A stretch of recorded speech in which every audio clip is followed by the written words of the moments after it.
Thank you everyone for joining. We will be starting now. We have Brian Kasbar presenting from Gemini. If at any time you have any questions, please write them in the group chat. This is being recorded, it will be uploaded for future viewings. If you have any personal information or sensitive information that you do not want shared, please contact either the Autism Society or Gemini separately. And just letting everyone know that information will be viewable by everyone. So yeah, we welcome the questions. We love the questions, but just making sure that everyone knows their privacy rights. Yeah, and if you do have a question, don't want to ask it personally, you can put it in the chat. You can ask it anonymously. We will read it. We've had several of these. They've all been great. I look forward to doing this one with Emily. It was originally going to be run by our Chief Content Officer, Gina, who's been on many of our calls with us, but she had a small little accident and she was working at home and fell and hit her head, had to go to the hospital for a little bit. She'll be fine, but so we're stepping in to do this. And what we're going to talk about today, Nicholas, Emily, and I will be discussing, if you want to go to the next slide, is just ways to expand the times that you communicate with your children, ways to approach them. And as I was telling Emily at the beginning, there are a lot, and I work in the autism field. Our company we have a video modeling company that helps present information to children. Nicholas and I, we both work for Gemini, spent our whole lives working and thinking about how to get children to speak. Reading all the literature, I was just prior to this, just reading another study. And if you're new to autism, if you've been around in autism, you know that there are a lot of different approaches on how to get children to speak. Emily and I seem to be of the same mindset on the ones we favor. They're more friendly, more naturalistic, but there are some that are much more rigid.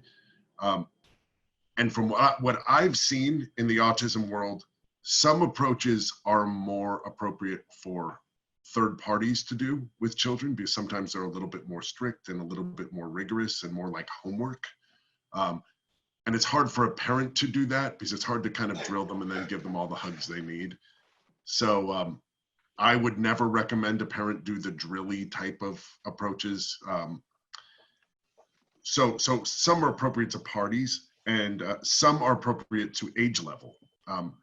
The more language a child has, the more natural you can work on it, the more that you can start teasing it out and playing with it. And we'll go on this, but down at the bottom, you say you can pull the taffy, stretch the taffy. If you get a little nugget of information, you take that and stretch every little opportunity you can out of speech.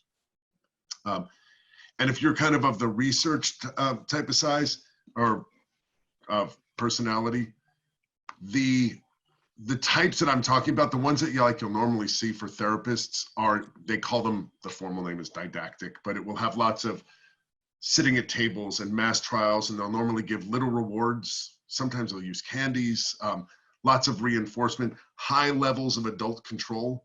If this is the typical thing you'll see in a therapy session, a paraprofessional sit across the table, they'll use flashcards.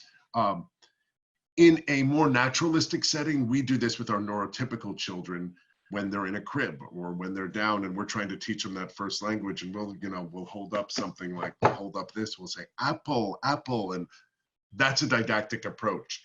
We're leading it, we're doing it repetitively, we're giving it to, we instinctively know that low language, somebody like an 8-month-old child is just learning, will use that kind of a repetitive approach. Then there's the more natural, and that's adult driven. And this is what I just don't think is very appropriate for parents to use. It just feels wrong, except at those very early ages for neurotypical kids. And then there's a more naturalistic approach. And this will use, instead of using like a piece of candy, it'll use a more natural and internal reward. So the reward will be that the child did a good job. The satisfaction of having done something, the satisfaction of having said something. There'll be another reward, which is if they say they want juice, they get juice. Or if they point to juice, they get juice. If they say they want a toy, they get that's the reward they get, not a little gummy bear at the table. And then the biggest difference in this we'll see, and we kind of talk, Emily and my approach kind of blend between this middle approach and the third approach, is that in that first one, it's all adult driven and the child is a responder. They're always responding to you. And in the more naturalistic settings, the intent is to get the child to initiate speech. So they're not always in this responding role, they're initiating, because that's what we want them to do, is to be able to kind of generate speech for themselves. And we'll talk about these moments. How do you generate the moment? And then when you get that moment, how do you make it stretch out and last? And then the third approach is even more naturalistic and functional. And there are technical terms for all of these, but this is more that we're not even just stretching speech, we're stressing communication, however that child can communicate. If it is with a gesture, if it is with an eye glance, if it is with some kind of a vocalization, it could be a grunt, it could be a word. The technical term is a word approximation, but if they want milk, if they say meh, or if they want juice and they say j, that's a word approximation. And it should always be, it could even be that they're just looking at something. They'll look at a toy because they want it, or they'll point to the toy. And here especially, we should be very, very responsive. And this is what I want to talk about here. In this ultra naturalistic sense, you want to be responsive to everything your child does. Anything that you could easily, that you could mistake for a communication, you want to assume it's a communication. You want to praise them for the communication, even things that might not be communication, but you're just kind of hoping and priming that pump that they'll keep doing it. And the most important thing in this is that the child directs what they want to do. There are interventions, I think floor time is like this, RDI is a little bit like this, where if a child's playing, that's what they want to do, that's their preferred activity, you walk into their world. They've kind of dictated, this very repetitive one we talked at first, you're sitting down at this table, kid, and you're learning these 5 words. And I'm teaching them to you, and you're going to get a gummy bear if you did it. And the next one is we're trying to still toy around, and we're trying to get them to ask for something specific, something functional like juice. And this last one is, I'm going to follow you. Where do you go? And I'm going to get down there. And as you go through these steps, they take a greater level of sophistication, a greater level of psychology. And Emily, you jump in here, but how do you feel about like that summary of the different approaches? That's really good. One thing that I would add about the naturalistic approach that it felt the best for me as a parent is that, you hear a lot about generalization, about people learning words in one context and not being able to generalize them into another environment or another context. And I think kind of the bad part about learning how to label an item is that it doesn't have a context in your brain to fall into. So if you're just like teaching a word at a table, you're not necessarily teaching all the things that go with that word. And in a in a home environment, it's all right there. So you're teaching everything at once. An example I like to use is like if you learn a foreign language, and you might have you might know quite a few words of that foreign language, and then you go to that country and people talk to you, and you might hear a few words that you recognize, but you don't have the context to like string it all together and get the meaning out of it. So when you're teaching in a naturalistic context, you're teaching a word and the child knows it's food because it's here and you eat. So you're teaching the name of the food and eat, and you can say, oh, your hands are sticky, and oh, that's messy, and that tastes good. And all that stuff, all that language just really enriches it and gives your child that framework so that things hang together. And that's kind of why I kind of prefer that approach. Yeah, and so when we're looking at it, I would, Gem and I, our company, we use video to kind of do a lot of that repetitive work. So I would recommend it. It's my company, but I think it's a powerful way to do the repetitive. as a parent without having to get into the sit at the table and drill a child, because I just know psychologically, I know he didn't like it, and I tried not to do things. It felt almost painful for him to keep being at the table and being drilled like that, and he just didn't want to be there, and I didn't want to be that person. We managed to use video to drill the words in. There is a certain amount of repetition. Everybody does it with their little child, where you just say, hey, apple, apple. When you're going naturalistically around, when their attention's on something, saying that word multiple times, maybe bringing out 3 or 4 others. You know, if he likes a lion and he says lie or lion, or just points at it like he likes it, and you know of other places, maybe there's a book with lions, you can bring them out and just go there and start talking about those words. But let's start, because, and this was Gina's slide, I think when you start at this earliest phrase, because we're trying to get this naturalistic approach, we're trying to have the child initiate the speech.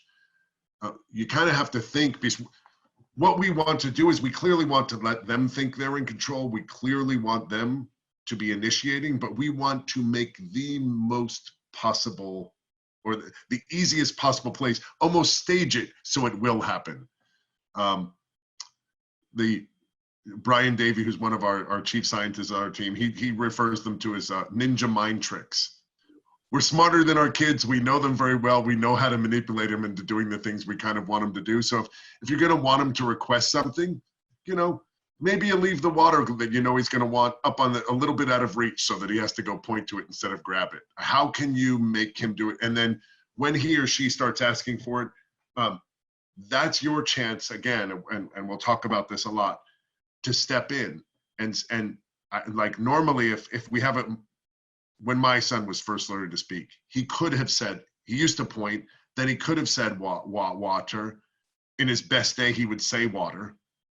And sometimes he'd say wa, and sometimes when he's tired, he would point. And so if I just take an example, if I put that glass on the counter and I saw him going to it, the series, and everybody would be familiar with it about this little kid, he'd probably look at it and then look at you.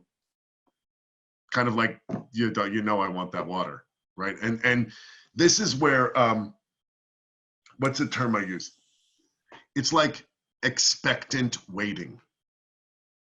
We're always a little bit too quick to talk. So kind of let that moment marinate a little bit. He's going to look at you. He's going to get a little frustrated at you. And as they get frustrated, they either have a meltdown, and this is the sophistication of knowing your own child I talked about. Then he'll either melt down and cry, and then, yeah, might have to choose another time or work on that. But then he might point, right? And at that point, and this is, I'm talking about my child, so generalize this to your own situation. If he pointed and I still didn't act, I might now get up from my kitchen table chair and go and kneel next to him and look at him, acknowledging, I clearly know what you want. So I'm just kneeling next to him and I'm quiet. I clearly know what you want, and just looking at him, but you know you need to do a little more, don't you, kid? You know that you need to come up with a vocalization. And then he'll look at me, and sometimes there's even this eye contact. And this was my little guy. He's a little pistol. He'd look at me and like, really, you want me to talk, you know? And then I'd stay there and I'd just look at him, and then he would say, "Wah," and then I'd give him a great big hug and he'd get the water, and that would be it. That's the way I stretched the taffy in that situation. Emily, I'm sure you did stuff like that. Yeah, so that's totally in line with what I would do too. And the other thing is, if you're at a moment, like you're always pushing your own agenda, but you also know there are times you can't push your agenda. So if you're in that moment, the way that I would come over it, if my son was not able to come up with something, then I would model it for him. Yes, exactly. I would use the words, and you can tell with your own child, you can tell when you can push them, and you can kind of tell when you need to back off. Yep. And you just have to know your child well enough to know that. So the way to reinforce the language at that point is, and then I would say, "Oh, you want the water? You want the water? Are you thirsty?" And put additional enriching language around the water, and talk about the cup and about the color of the cup, and swallowing and whatever you want to add in is going to enrich that vocabulary, and not using a whole lot of words, but just helping them come up with more words that put that water into context as a word. Yeah, and in that early thing, and you can see Emily just did it instinctively, but very short sentences, very minimal language. Are you thirsty? And these are, I'm sorry, I use technical terms, but that hyper articulation, I call it like mommy or daddy speak. It's like, are you thirsty? Where they really get that. One other trick is that our children normally don't look at the faces, and you get a lot of information over the mouth. So you can point to your mouth, are you thirsty? They might not look at it, but as Emily said, if I knelt next to him and he looked at me knowing that I want him to say wah, I have probably maybe 1.5 seconds to 2 seconds before I know he's going to melt down if he doesn't do it. And it's stretching that tension of that moment to 1 nanosecond before he would melt down and then giving into him.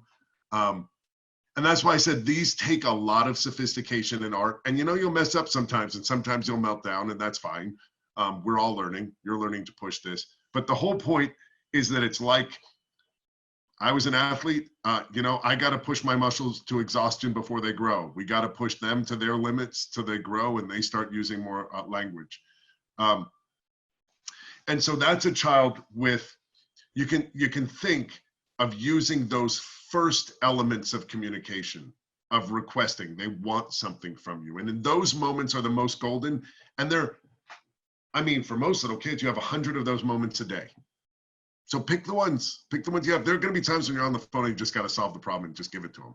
But as much as you can, every time you can pull the taffy, I love that phrase by Gina, every time you can expand that moment just another nanosecond, add another, are you thirsty? Oh, the cup is blue. Do you want the red cup? You might do that when they're learning colors. You have 2 cups. Do you want the red cup of water or do you want the blue cup of water? Everything can become a learning technique. So those are really, really practical. And again, one of the things that everybody stresses is the reinforcement, the hugs, the kisses, the good job, and if your child's teetering on that edge and they say something, and maybe it's not quite wah, or a lot of people, and I'm of this, I don't think you can praise them too much. If they made any kind of an attempt, just give them a big hug and say yes, and they might think, wow, I just, didn't even really say it. But you want to keep that love going, you want to keep that support going, you want to keep getting them what they want. And then that's kind of the attention as well. Sometimes they just want a hug. Sometimes they just want you to notice them and work as much language as you can with that. There may be a favorite blanket they have. I don't know. If these Max used to have a lion that he used to like, and I would ask, do you want the lion? And then with information for a pre-verbal child is normally labeling information. That's the technical. They want to know what something's named. So we would always do that. We would always go around and have tell them what the words were. I would do that. I always used to think of myself like when I was at a petting zoo with my neurotypical children, I'd always be telling them, that's a goat, that's an ostrich, that's a rabbit. And we'd say it all the time. And you just kind of have to have that mood when you're walking around the house to increase those communication moments. Stretch them. If you can think of most of those communication moments as a 4 or 5 second thing, if you can stretch it to 20, you're doing great.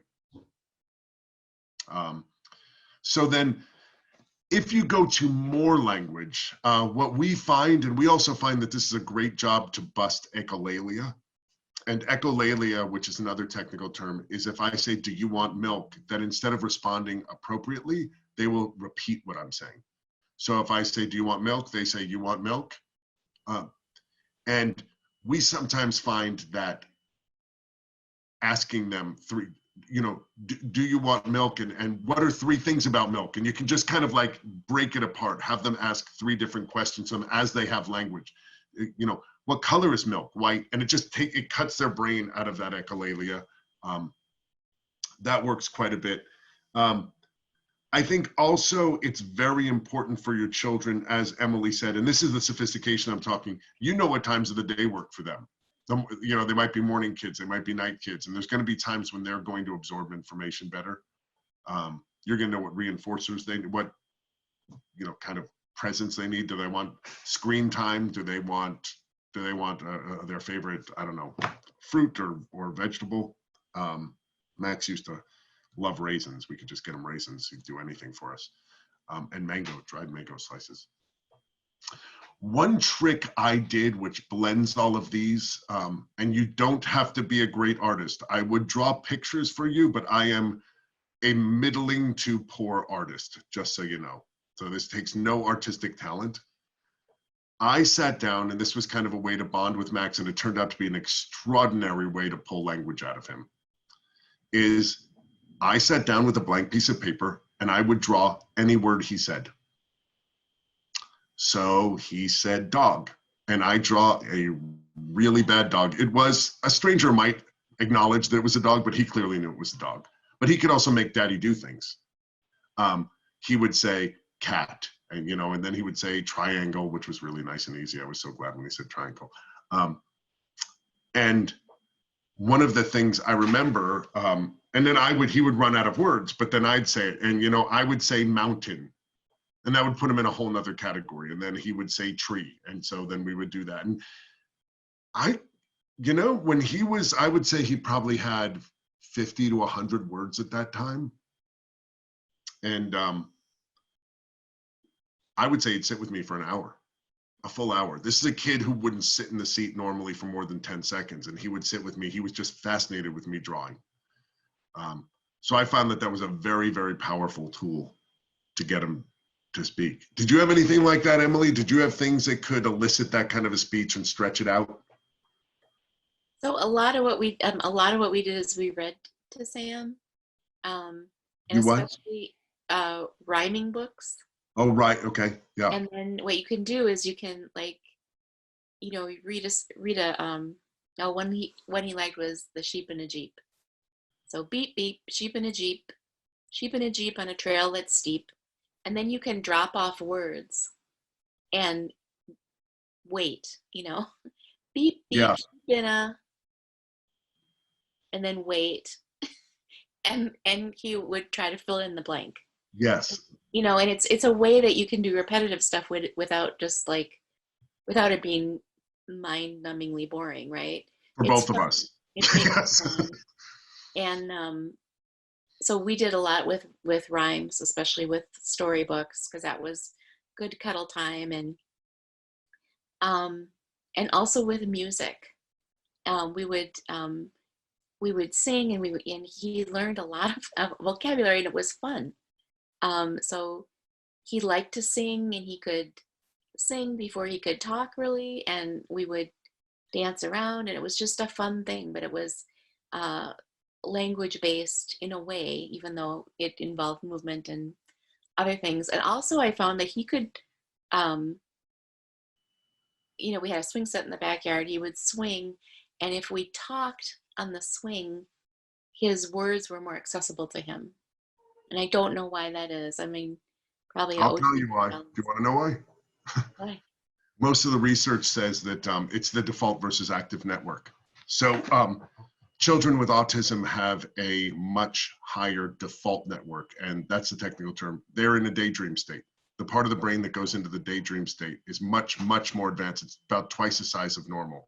And we used to say Max's interior world was just a lot more interesting than our world. We bored him. So, and he's a brilliant kid now. I mean, he is, we call him Maxipedia because he's like an encyclopedia. He knows so many things. He's fascinating.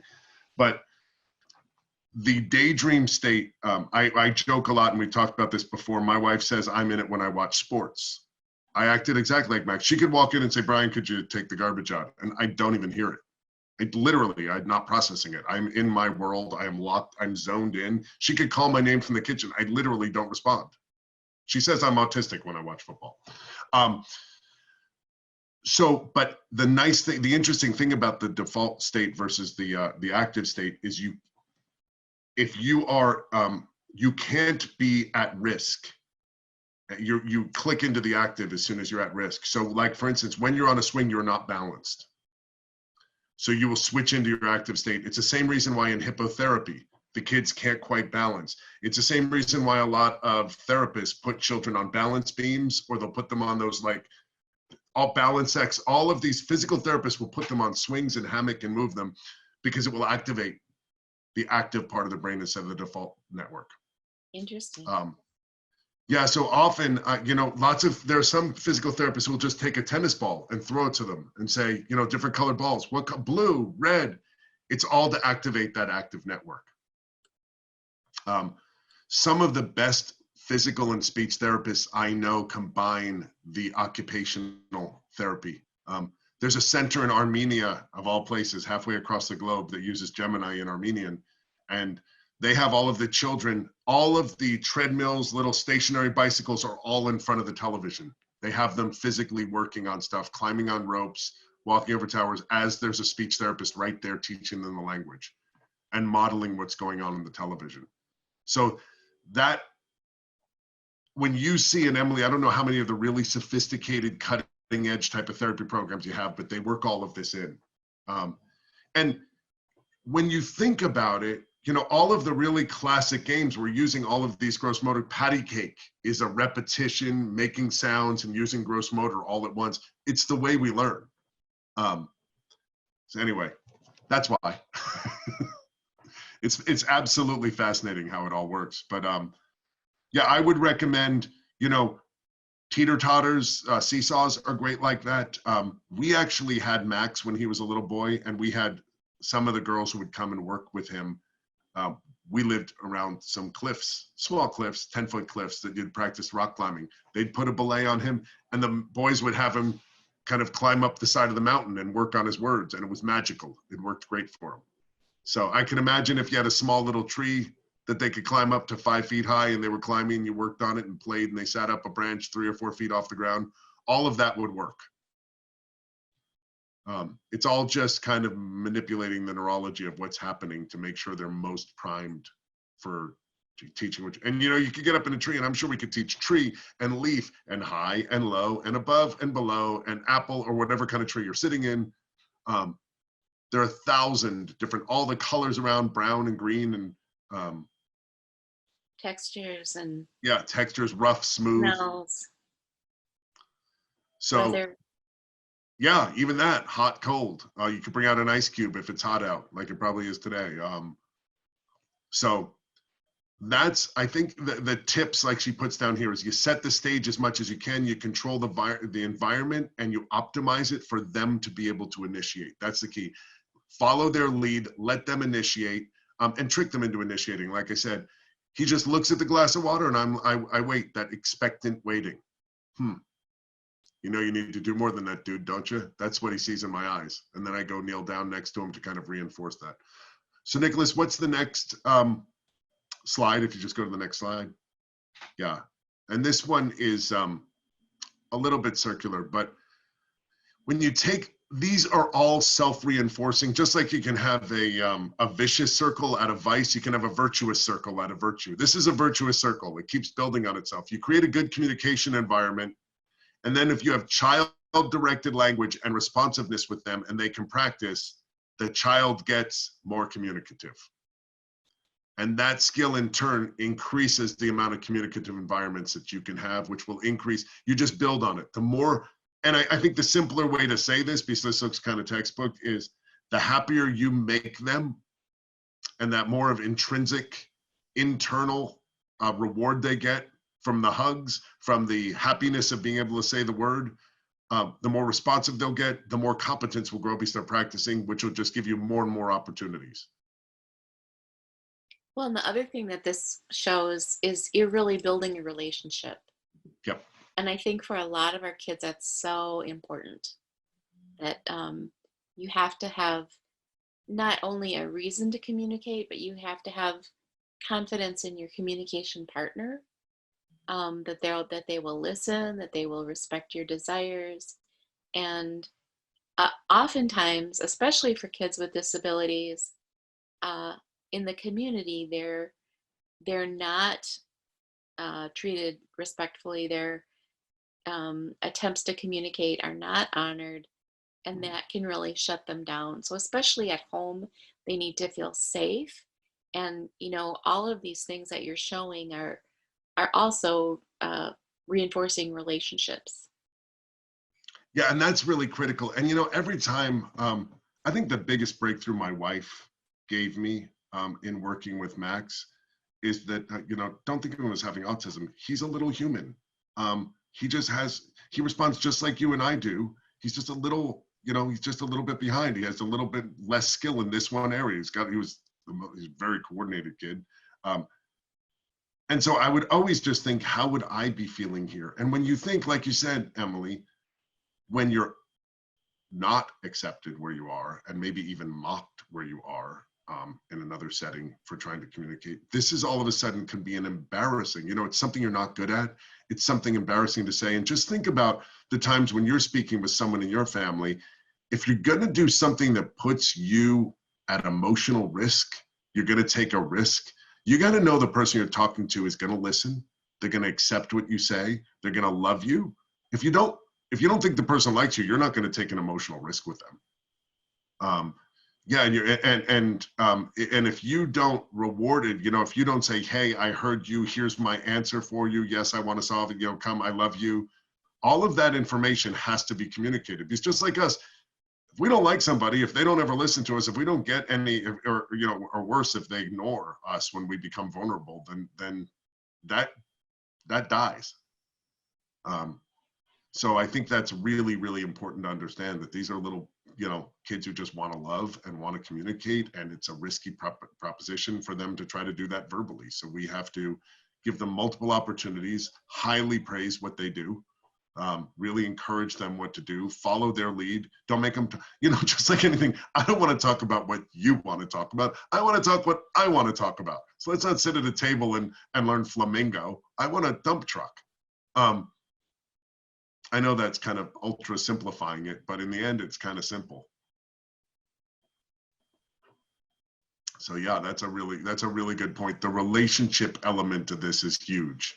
And that's why I stressed, while your BCBA or speech therapist may find it appropriate to sit at a table and drill and use flashcards and teach them labels, they've got a sophistication of developmental knowledge, but they don't have the sophistication you have of your child. They don't know that at 2 seconds, your child can answer, in 2.5, they have a meltdown. They don't know that about your kid.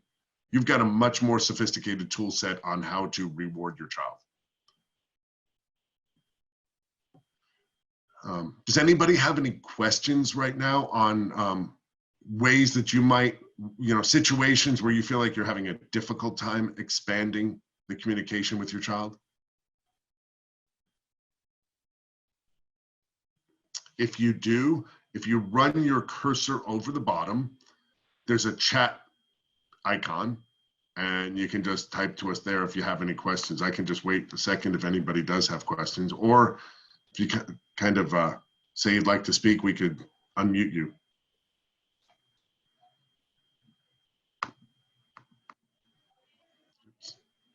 Anybody?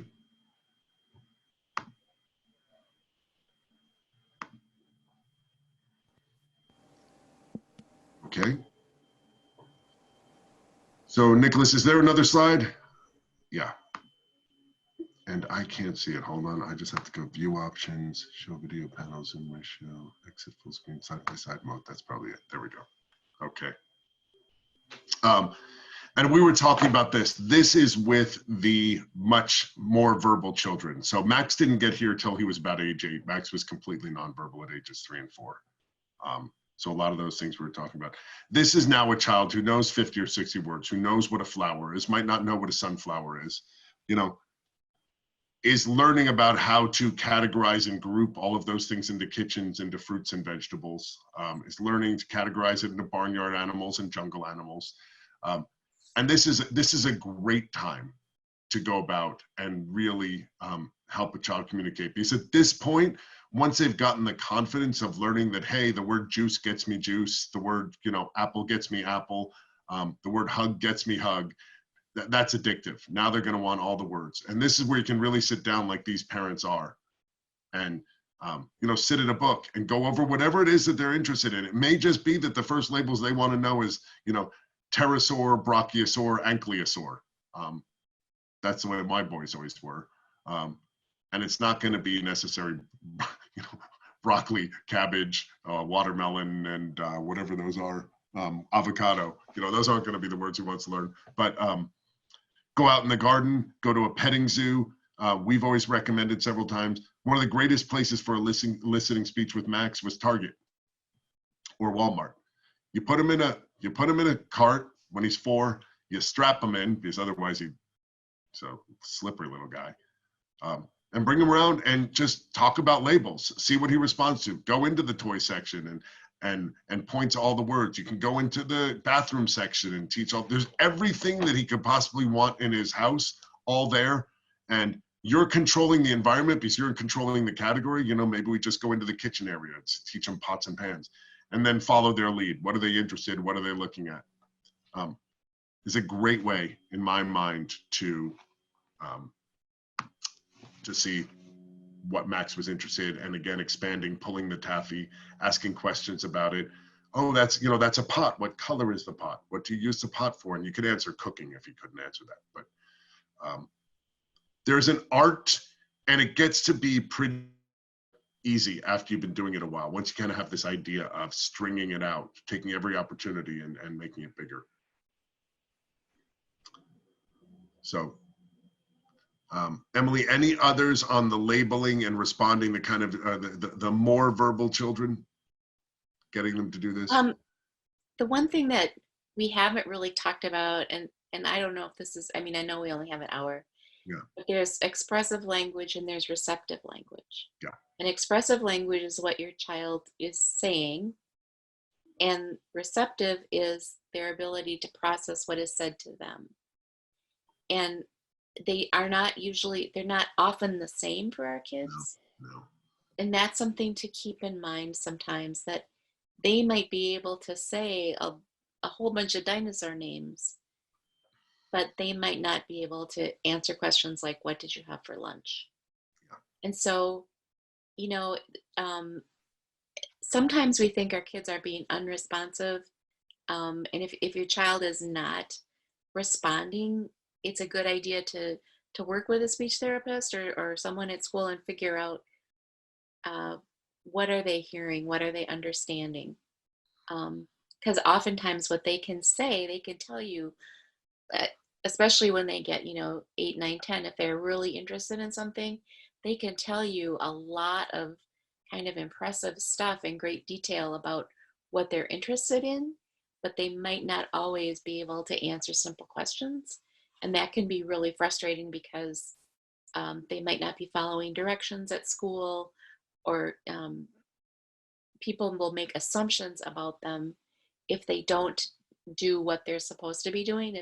And so it helps sometimes to have, especially when they're a little older and they can read it. We always asked for things to be written down for my son, because his receptive language and his expressive language were not the same, and he could say almost anything, but he had some auditory processing issues. So that's just something to tuck away. It wasn't something that was obvious to me at all, and I didn't, when I started on this parenting trek, I didn't understand that they were different. So that's something to just think about. Usually if someone has auditory processing delays, they're going to need additional time to process. They're going to have, it'll be, even if they're cooperating, it'll take them longer because what they hear, they have to think about, and then they have to move their bodies to do. It's not just like a hear it and do it thing. It's a longer process. Right, and it's really important to note, a lot of parents will only be measuring as output their child's comprehension of language by what they can say. And there is sometimes a massive difference between what children on the spectrum can say and what they can understand. I mean, it can be as much as a child has a 10-word spoken vocabulary and can write graduate doctoral theses that are 100 pages long with footnotes in Greek. I mean, not really is not an exaggeration. There are many, many people who have collegiate level receptive vocabularies. One family who I know had an 18-year-old daughter. She was living in Mexico City, very bright parents, very wealthy parents, and she had had the best therapy, and they all missed it. This is crazy. It wasn't until she was 18 that they realized that she had higher than a high school level of literacy in both English and in Spanish, and they had thought that she had almost no comprehensive language. Mm. The mother was in tears when she realized it. They use an augmented communication tool, and you know, one of the first things she said, is the greatest asset any human being has is their individualized voice. Thank you for giving me my voice. That was the sentence that came out of the mouth of a child they didn't think understood language. Paula. I literally talked to the mom about 2 months after that happened. I was sitting in her living room and the story just shook me. I mean, you think you know your kids. My wife spoke with a group of parents in Aspen, Colorado, and the child was nonverbal, according to the parents. And Laura just asked a simple question: can she read? And they didn't know. And they put a book in front of her, and yes, she could. She could read it, you know, at about a kindergarten level. And that just was a massive breakthrough. So you can test, maybe not reading, but you can put the way you can test for receptive language is you can put some basic words you think they might know, like. You can put an apple and a cup on the table and say, you know, show me apple. Or just ask with a question, depending on how little language you wanted to just say apple. And see if they know it. In an even simpler test, the way you first even teach a child how to differentiate is what they did with Max, is they taught cup and spoon. Those were Max's first 2 words. And they put a cup on the table. Literally, the therapist put a cup on the table and said, cup, and put it in her hand. Cup, and put it in her hand about 20 times. And then she put a spoon on the table and she said spoon, and she put it spoon 20 times. And then she alternated cup, spoon, and put it on. And then she just took the spoon away and she put her hand out and said cup. And Max put the cup in her hand. And so that's a more didactic approach, but you know, sometimes, and again, like Emily said, some things work for each child, but if you really want to know, does your child understand? That's something very big. So then if we skip, I want to skip a little bit later, and I just pulled this up. I've got research papers on my computer. So, but there was one, so you have these minimally verbal children who you really want to kind of control the situation, follow where they are. It's the Max looking at the water who wants it, and me trying to draw out that wa or water. And then you have the kids with the labels, and you're going to sit there trying to learn more about their environment. If we jump way ahead, and these are now 15-year-olds, and this would have been Max at 15, with a great command of the language, and just with an inability to use it. He could use it in an academic setting. He could use it in writing a paper, but he couldn't use it in a social setting. So the technical term for this is pragmatics, but can you use language appropriately in a social setting, reading social cues that aren't being spoon-fed to you? You know, and the worst people with social cues and the most subtle social cues and the most brutal social cues are teens. They're just brutal to each other.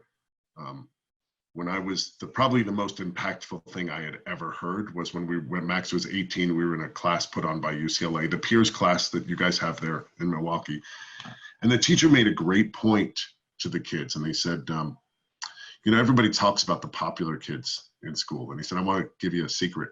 And this was to all the children with high functioning with Asperger's autism. And he said, the popular kids aren't popular.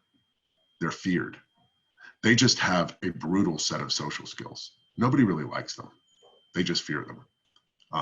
They've got very sophisticated social skills. And he said, and it's not that you don't have, you know, you can't have, so you're not born without the ability to learn social skills. You just haven't learned them yet.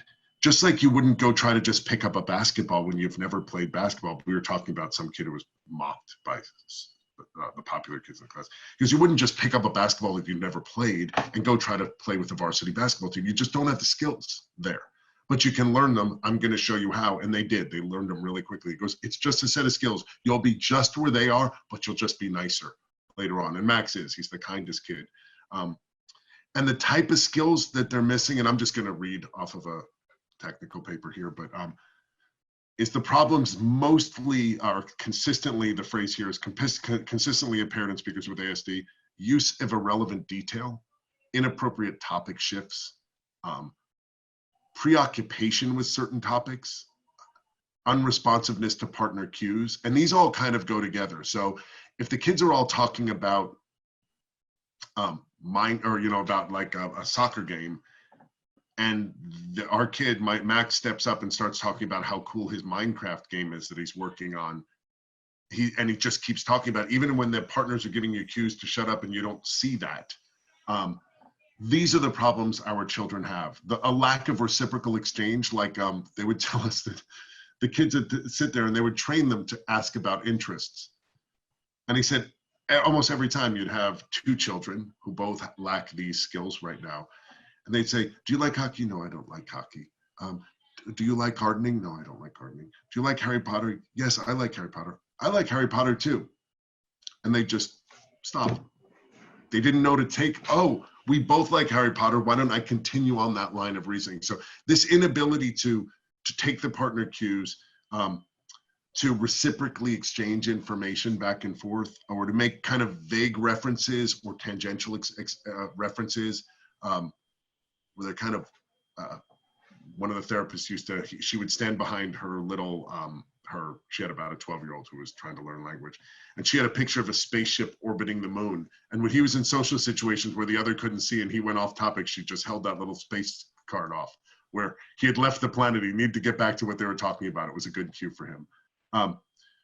Or that they had an excessively formal style, like, my parents would never permit me to do that, instead of, hey, my mom and dad won't let me. Max would do that, and Nicholas will tell you, Max would do that. Or Father, how are you doing this morning? That kind of excessively formal style. These are the type of things that you can work with your child on, is script a situation. Just say, hey, we're in a ticket line and we don't know each other, and I walk up and we're both about to see the new action movie. What would you say to me? If I came up and asked you a question, I would just say to me, how do we do that? You say, hey, you and Grandpa are sitting in a car and you're going on a fishing trip. What would be the first thing you'd say to Grandpa? Those type of things, help them work on sticking to the story. Don't add in irrelevant details. How not to shift topics, stay where they are, listen to what the other person's saying, expand on that. These are all the type of skills that you can work on with your child in a safe environment, and correct them and show them. And if they have siblings that are their age or cousins that are their age, that might be a good way to do it too. Emily, I'm monopolizing the stage. The only thing I would say, pushing back a little bit, is that as an advocate, I am more and more inclined to talk to the typical peers. If the typical peers don't accept somebody with autism because of the way they talk, if their speech is overly formal, or if they, that's on them. Mm-hmm. They need to meet us halfway. Oh, absolutely. What happens, and why I don't really like social skills classes in general, is that we put all of the responsibility for changing on the person that has the disability. Mm-hmm. And that's just not fair. And I think Peers does a pretty good job of it. My son did go through Peers, and I really liked their approach. But I will say that talking to the typical peers to just be kind and not make fun of kids. I think a lot of parents, and rightfully so, are afraid that their kids are going to be bullied, mm-hmm. or people are not going to accept them if they do things that are unusual. But part of being an advocate for me is to advocate for my son and other people to be who they are and not have to mask constantly and pretend. Because what happens, there is some research now about adult, they call it masking, which are the higher functioning adults, so-called higher functioning, I don't like that terminology, but basically people who can pass for normal, and they have mental breakdowns, have suicide attempts later in life because it's this huge burden that they have to carry all the time pretending to be normal. Because what we've taught them, with the best of intentions, we've taught them how to fit in. And what some of them interpret that as, my acceptance in society is conditional on my pretending to be neurotypical. Right. And I that's think, kind of a long mouthful, but I'm very cognizant now of and that's a shift in my thinking, where I really was fearful for my son's safety. I didn't want him to get bullied. I wanted him to have friends, and I thought that meant he had to fit in. And one lesson I learned was when my son was in high school, and it was one of the first warm days in spring, and he came out of his room wearing a pair of shorts, and he had on sneakers, and he had one black sock and one white sock. And I said, you need to go change your socks. Your socks don't match. People are going to think that's weird. And he said to me, Mom, everybody knows I'm weird. My socks will make no difference. And it sounds like something Max would say so quickly. Good for you. I had to get in my head to the point where he needs to be okay with who he is. And so, I mean, there are times when it isn't safe to be different, you know, with it, that, but it's not his fault, and it's not something that he 100% can control.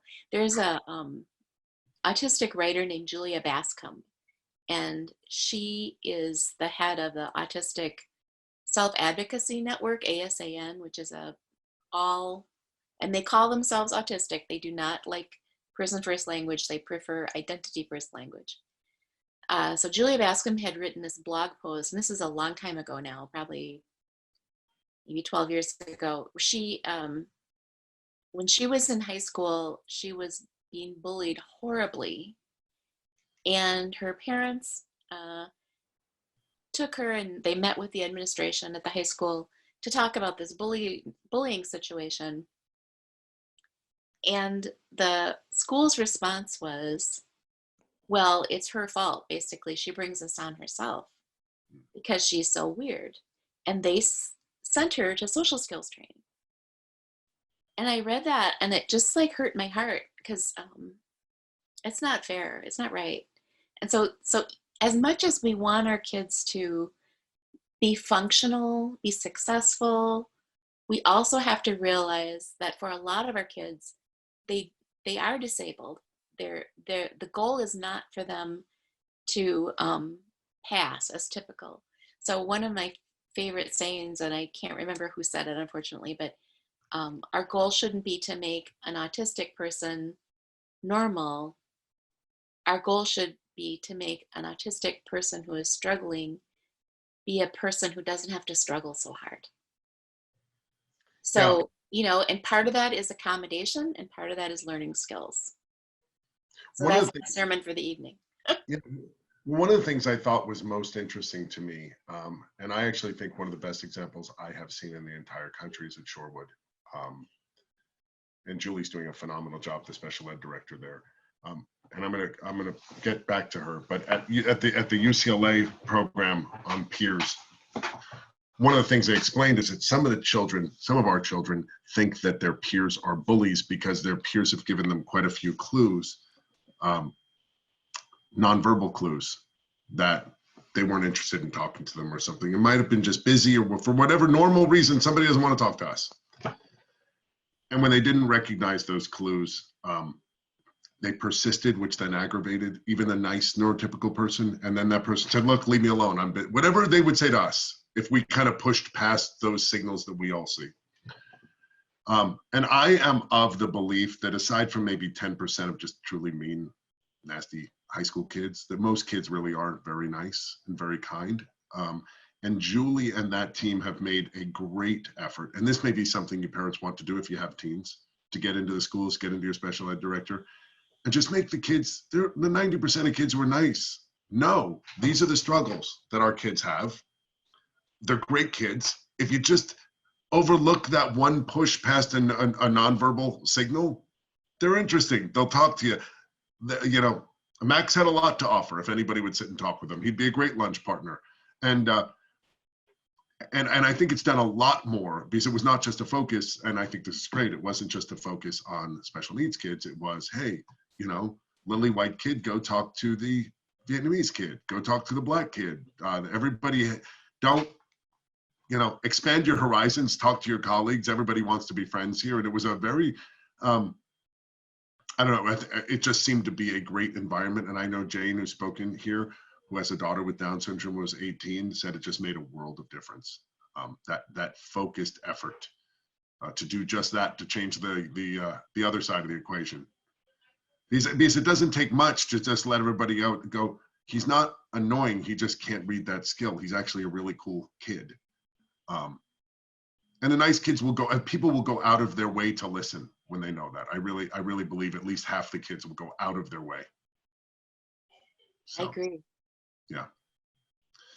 So does anybody have any questions? Because I know we're coming up on the hour here. We're all on mute. If anybody has questions, feel free to either just chat and say, I've got a question, or you can type it, or we can ask it live. Just again, remember it's recorded and it might be shared on Facebook. So. All right, well, I don't see anybody typing and no questions. So if we have no questions, maybe we're at the top of the hour, we wrap this up. Yeah, next week on the 18th, we will have Amy Van Hecke from Marquette, who will be talking about peers. Oh, wonderful. Great. That's a good lead in with the peers thing. So I didn't even know that was the next one. So that's fantastic. And I want to put in a plug for our Autism Gala, which is going to be virtual. It's the 19th, Friday night, and it's free. You can register at ASSEWgala.org. And it's all going to be, it's from 7 p.m. to 9 p.m. The silent auction is open now. You can bid on things. We've got some great auction items. And it's a big fundraiser for us. So I hope you join us. Perfect. All right. Thank you so much, Emily. And thank you for all of the participants for taking time out of your night. Hopefully we were of help.